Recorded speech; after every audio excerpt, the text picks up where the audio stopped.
Imagine a world turned upside down. It's 1975. The kingdom of Laos has fallen to the communists.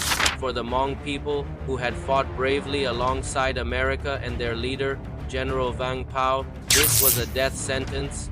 A desperate exodus began, a mad dash for the Mekong River, the only escape route to the refugee camps. In Thailand, thousands risked their lives, crossing the treacherous waters under a hail of bullets, but not everyone could make it, and not everyone wanted to. Among those who stayed was a man named Txooj Neeb. His spirit was a fortress, unyielding and proud. How could he abandon his homeland, the soil that held the graves of his ancestors? How could he leave behind the family and community he was sworn to protect? Looking at the fearful faces of the remaining soldiers from his unit, he made a solemn vow. "If we no longer have a village," he declared, his voice echoing with defiance, "then the jungle will be our village. If we no longer have a country, then the forest will be our country." This was not an admission of defeat. It was a declaration of a new kind of war, a war for survival. With this powerful promise, Txooj Neeb led his family and a small, loyal band of comrades away from the advancing enemy. They didn't flee towards a border. They retreated into the very heart of Laos, into the vast, impenetrable jungle. They climbed into the rugged mountains, seeking refuge in terrain so difficult and remote that even the communists would hesitate to follow. This wilderness was their last sanctuary, their final fortress. In these hidden valleys, they started to rebuild a life from scratch. They became masters of their new environment, their hands, callous from cutting bamboo to construct simple huts that blended seamlessly into the forest canopy. They dug fire pits deep into the earth, carefully shielding the precious flames from prying eyes. The rivers, once scenic waterways, became their lifeline, providing fish to fill their empty stomachs. The forest, once a place of mystery, became their hunting ground, where they stalked wild animals for sustenance. Life was reduced to its most basic elements: shelter, water, and food. Every day was a testament to their resilience, but peace was a luxury they could not afford. Nightfall brought no rest, only a heightened state of alert. Every rustle of leaves, every snap of a twig could signal danger. With sharpened ears, they learned to decipher the language of the jungle, the deep growl of a bear, the soft call of a deer, and the one sound they dreaded most, the distant, sharp crack of a communist rifle. Fear became a constant companion, a shadow that clung to them day and night. It was a primal, gut-wrenching fear that never truly left their side, a reminder that their enemies were always out there, searching. Life as a jungle fighter was a life lived in the shadows, almost entirely without sunlight. They were ghosts in their own land. The simple comforts of civilization were a distant memory. They wore the same clothes until they were nothing but rags, threadbare and torn. When sickness struck, there was no medicine, no doctor, no healer to offer comfort or a cure. The children, their eyes wide with a hunger no parent should ever have to see, grew weak.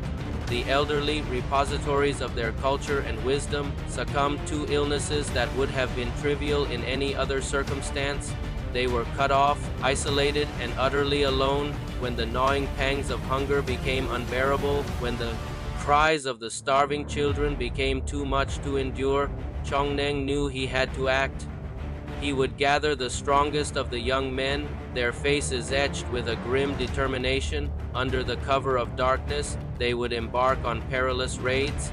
Sometimes they would hunt for game, risking encounters with both predators and patrols. Other times, they would dig for edible roots, their fingers raw from clawing at the hard earth. And sometimes, in their most desperate moments, they would become thieves of survival. They would creep to the edges of communist-controlled villages, their hearts pounding in their chests, to steal crops from the fields, a handful of corn, a few yams. It was a bitter pill to swallow. These were their own people, their own lands, yet they were forced to live like outlaws, hunted and reviled, all for the simple act of trying to stay alive. They were no longer citizens of a nation. They were fugitives in a war that had supposedly ended. Their existence became nomadic. They never stayed in one place for long, a week, maybe two, and then it was time to move. The enemy patrols were relentless, methodical in their search. Like a pack of hounds, they scoured the mountains, closing in on any sign of human presence. A wisp of smoke, a broken branch, a footprint in the mud, any of these could betray their location and bring swift, violent retribution, so they kept moving deeper and deeper into the wilderness. The vast, untamed expanse of the Laotian jungle, with its dense canopy and treacherous terrain, became their only shield, their only ally in this unending struggle for freedom. Yet, even in the depths of this misery, surrounded by starvation and sickness, Txooj Neeb never faltered. He carried himself with the quiet dignity of a true leader. He understood that while their bodies might be failing, their spirits could not be broken. He would gather his people, their faces gaunt and their eyes filled with despair, and he would speak to them. "We are Hmong," he would say, his voice a pillar of strength. "They can take our homes, our fields, our country, but they will never take our spirit. Even if we live in the jungle for 1,000 years, we will live as Hmong forever." These were not just words. They were a lifeline. They were a reminder of their identity, their heritage, their unbreakable bond as a people. For those who had lost everything, these words were a reason to keep fighting, a reason to endure one more day of hunger, one more night of fear. His leadership gave them strength when their bodies were weak, and hope when their world was shrouded in darkness. He was the flame that kept their collective spirit alive. Years passed.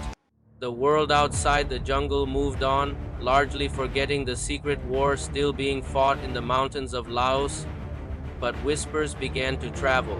Hmong refugees who managed to escape to Thailand brought with them incredible stories. They spoke of a hidden group of fighters, ghosts who still roamed the jungle, led by a fearless man named Txooj Neeb. They described a community that had no country, no flag, and no allies, but possessed a spirit that could not be conquered. They lived through unimaginable hunger, devastating sickness, and constant fear, yet their message remained the same, echoing through the mountains and across the borders. "We will never let the Hmong name vanish." Txooj Neeb's story is not just a tale of survival. It's a powerful testament to the resilience of the human spirit. It is the story of a people who, when faced with the loss of everything, chose to hold on to the one thing that could never be taken away, their identity. They became a living legend, a symbol of defiance whispered in the villages and refugee camps, a story in the forest that continues to inspire. Thank you so much for joining me on this incredible journey into the heart of the Laotian jungle. If this story moved you, please consider hitting that like button and subscribe to the channel. For more untold histories, your support helps us bring these vital stories to light. See you next time.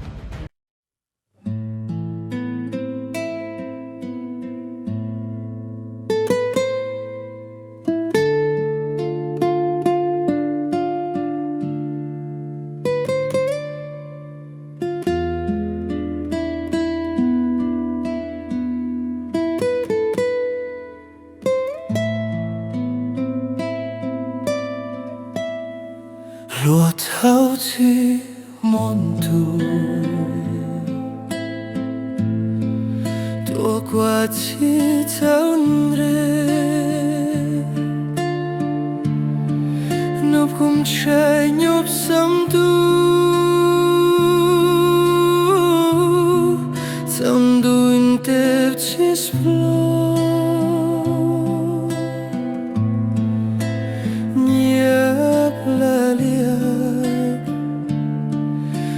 Txooj Neeb Thoj Tayo ke mu de phe Bloin tos publi qua moi He so wrong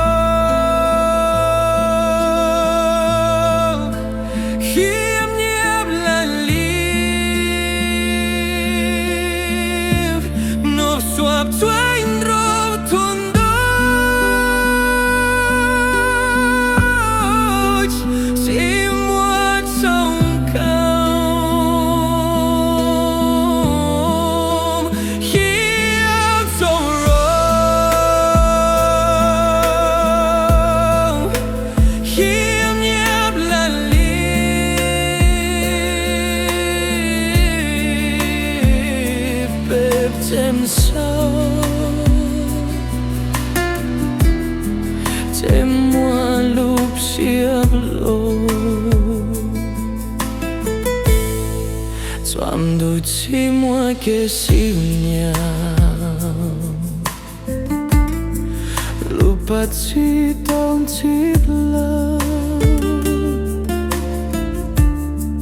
kẹp lúc chỉ chăm lúc khai nhóc tình mù rau kẹp thao xe đau cho kẹp chân tu nó lúc suốt quên rồi nhộp khâu tu lawm cái cháu xe nhon rập xa